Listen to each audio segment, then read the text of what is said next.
Hi there, it's Eloa Atkinson here. I am a life-changing coach. I'm the founder of the Academy of Miracles podcast and the creator of the 5-day Fearless Expression Challenge. Boop, boop. Come over to eloaatkinson.com to find out about any of those three things. Today we're talking about joy. And actually, as I film this, we're just about to head into the 5-day Fearless Expression Challenge. And it's July, it's summertime here in England. It's absolutely beautiful. And so this week, for 5 days, from July 6th to 10th, we are focusing all on joy and playfulness and exploring what it means to live fearlessly and expressively, fully alive, really anchoring into joy. So if that sounds interesting to you, come over to eloaatkinson.com and join the challenge. We'd love to have you there. Now, I received a question from one of the beautiful people who hangs out on the Facebook page that I run.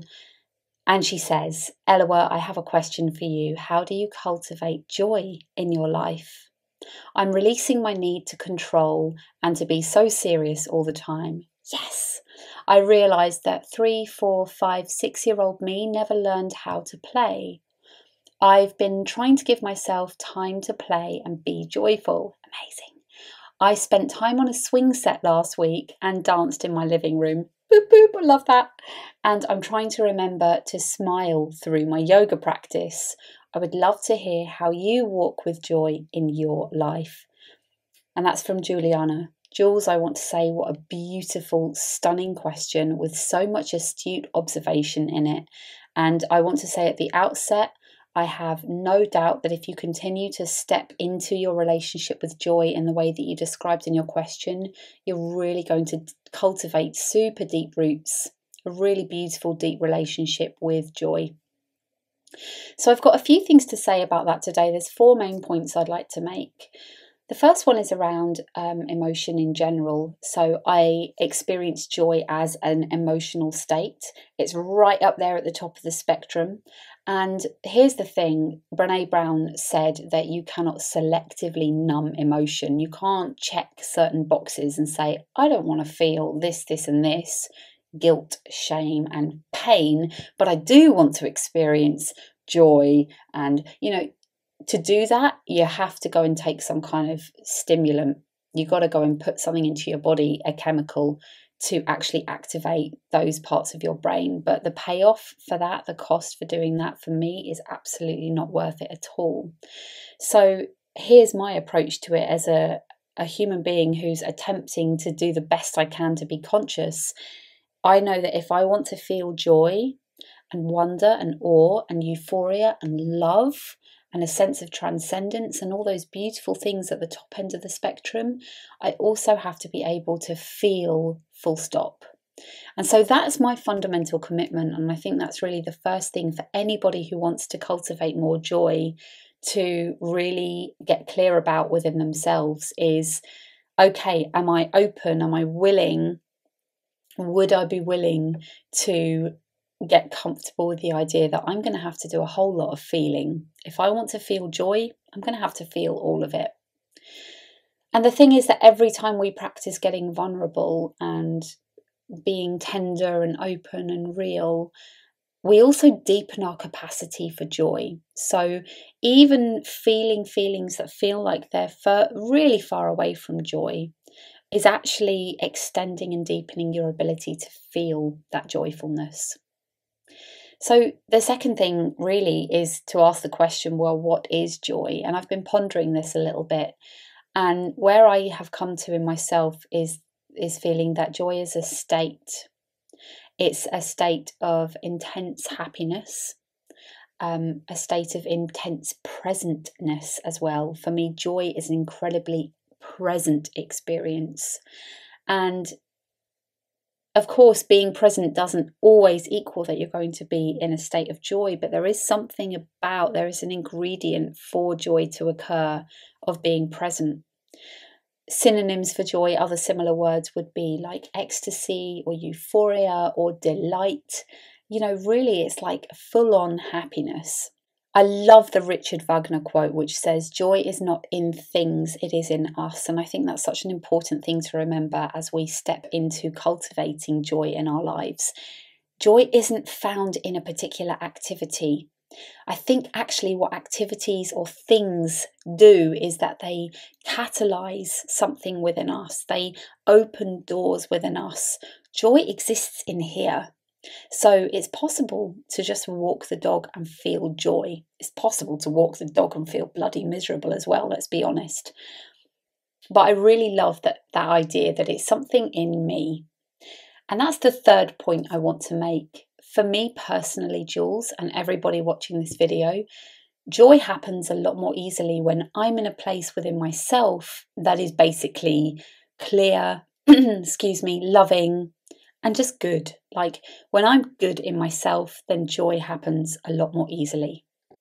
And I think you really picked up on that in your question. You talked about not being so serious, not taking life or yourself so seriously. And also the connection between joy and control.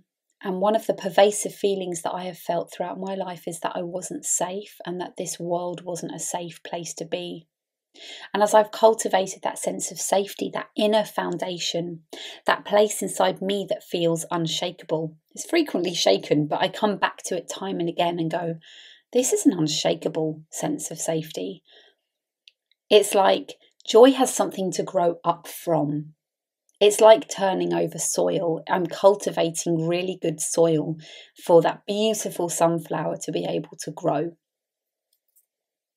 I love that in your question you connected joy to the 3, 4, 5, 6-year-old you.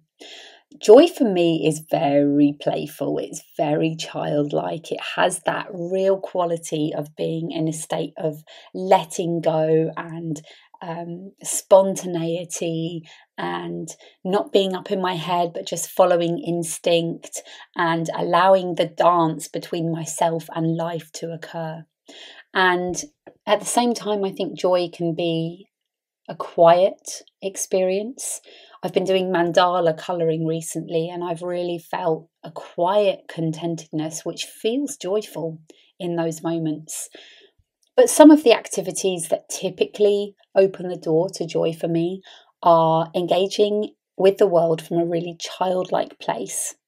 So walking along a wall instead of just on the pavement, doing a cartwheel, doing a handstand, skipping. I've been doing a very informal experiment recently to see if it's possible to skip down the street and actually feel miserable. And so far, I just haven't been able to do it.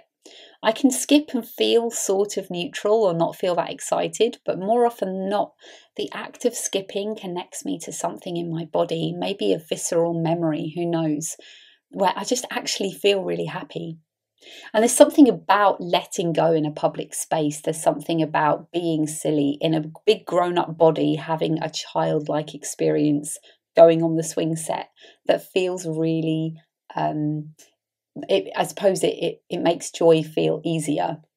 The final thing I wanted to say is that I'm learning all the time about experiencing joy in relationship to other people as well. Relationships have been one of those places in my life where I felt very unsafe for a long period of time, and it comes back to my sense of whether I'm good enough. If I feel safe, if I trust that who I am is okay, I can surrender and let go and actually be in relationship authentically with people. I can allow myself to dare to be playful and spontaneous. And I'm so grateful and lucky that I have friends that I can do that with. And so experimenting with joy and getting playful with my friends has felt very, very healing for me. It's almost as if allowing myself to begin to experience joy here in connection has sent this, it's like a healing balm, and it feels like the part of me that feels young and tender and so shy and awkward and socially anxious and introverted, it's sent like the equivalent of aloe vera to sunburn. It's just sent this healing balm to those places inside myself. So those are my thoughts. I'm really hoping that this opens up a conversation. I'd love to know how you cultivate joy. There are so many other things I could say, but I'm going to leave it there for today, hand it over to you, and look forward to hearing from you. And remember, joy is one of those things where I think if we hold it with an open palm and we allow it to come and we allow it to go, like the waves on the beach, I think we're just going to find that more and more of it comes into our lives. So it's been wonderful to connect with you today. I look forward to hearing from you in the comments. And go be joyful, go be playful, go unleash your joyful experiments on the world. Thank you for listening and watching. Bye-bye.